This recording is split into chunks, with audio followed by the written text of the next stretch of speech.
Hello Leo, Sun, Moon, Rising, and Venus signs. Kamusta kayo? Sana po nasa mabuti kayong kalagayan. Welcome back po sa Star Tarot. At kung bago kayo dito, welcome din po kayo. Please subscribe, like, share my videos, and leave me a comment kung nakaresonate kayo. Thank you. So, Leo, first message ninyo ay the Hierophant energy. Ayan. So, siguro ang iba sa inyo rito, seeking for advice, no, from other people. Maaari ng iba sa inyo rito, baka lalapit kayo sa mga sa mga spiritual people, no? Baka meron kayong mga kakausapin dito, mga mentor ninyo, teacher ninyo. Baka lalapit kayo sa mga pare, pastor, mga ganon, spiritual guide, spiritual counselor, mga ganon, para kayo ay makipag-usap, para kayo ay baka may ikukonsulta ang iba sa inyo, no, Leo. Kaya good luck sa'yo. And also, pwede rin, no, na pwede rin na kayo ito, baka kayo yung tumatayong si Hierophant na you are a person of wisdom. Siguro marami na kayong natutunan sa buhay in the past, no? Marami kayong alam na, kumbaga, sa buhay, marami na kayong nag-gather, no, na tawag dito, lessons in life. Kaya maaring kayo na yung nag-a-advise sa mga tao, kayo yung nilalapitan ng mga tao, kayo yung kinukonsultahan ng mga tao. So maybe you are a go-to person, no, ng mga tao kapag kailangan nila ng advice. So what else? We have the Queen of Emotions. Magiging maano kayo ngayon? Sensitive, intuitive, magiging matalas ang inyong pakiramdam sa ngayon, yung inyong radar, matalas ang inyong radar. Kaya, so siguro, Leo, maano kayo ngayon, tawag dito, siguro kayo ay, maraming guidance, no, from the divine, no, na dadating. There could be a lot of information, guidance. There could be a lot of intuitive messages not just coming your way, no? Kaya pay attention kayo sa inyong intuition, alright? You need to pay attention to your intuition para nang sa gayon magabayan kayo nito, alright?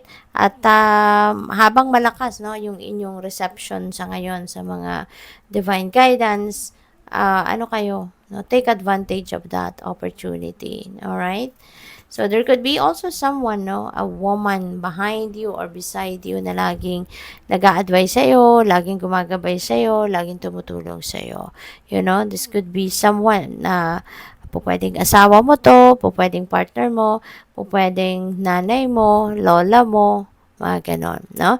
Someone, a powerful woman sa buhay mo, napakalaking impluensya ng taong ito sa buhay mo.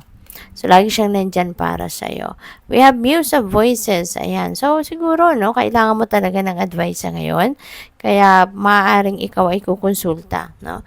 Maybe you are going to consult to someone na maraming na ding alam, no? Maraming, ito kasi, baka professional opinion naman ito nang may ibibigay niya sa'yo.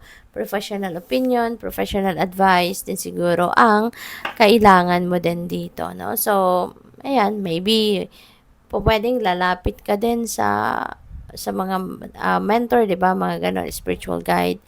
Pwede rin na both of them, 'di ba? Lalapitan mo para mas mabalanse siguro yung decision mo, 'di ba? So, different perspective dito ang gusto mong makuha. Or yun nga, pwede rin na kayo ito. Pwedeng kayo si Hierophant, pwedeng kayo ito, no?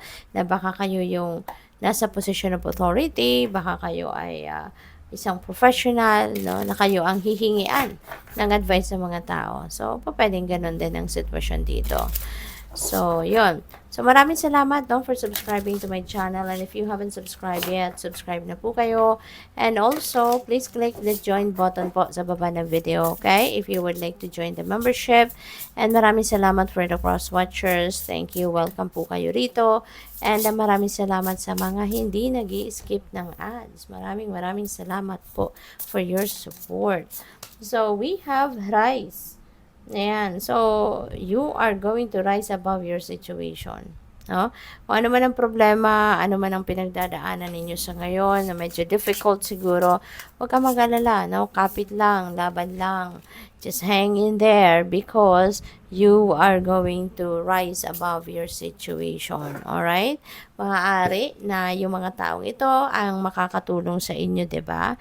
Pwedeng sila ang papadala ng universe sa path mo para matulungan ka na malagpasan mo ang ano man ang mga challenges na ito sa buhay mo. Alright? Pwede rin na yung rise na to signifies that aasenso ka na. Maybe may mga opportunity out there na siyang magiging susi, no? Para ikaw ay mag-grow na, mag-asenso na, mag-thrive na sa buhay. Alright? So, with the next card dito, this is about thinking, no? So, marami talaga kayong iniisip, maraming decisions talaga siguro ang kailangan mong gawin ngayon or siguro malalim, no? Ang iniisip ninyo. Maaaring malalim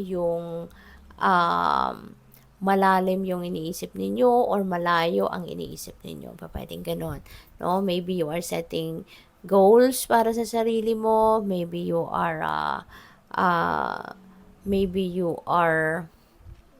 setting new intentions. Yung ganon. So, marami ang pinag-iisipan ninyo. The spark of hustle. Ayan. So, pwede, no, na yung ikukonsulta mo dito sa kung sino mang professional na to, ang lalapitan mo is regarding, regarding business, regarding racket, trabaho, maaaring ganon. Ano? Baka meron kayo naiisip na side hustle or meron kayo naiisip na business venture at yun ang maaaring ikukonsulta mo. No? So, good luck sa'yo. Thank you for watching. Love and light. Namaste.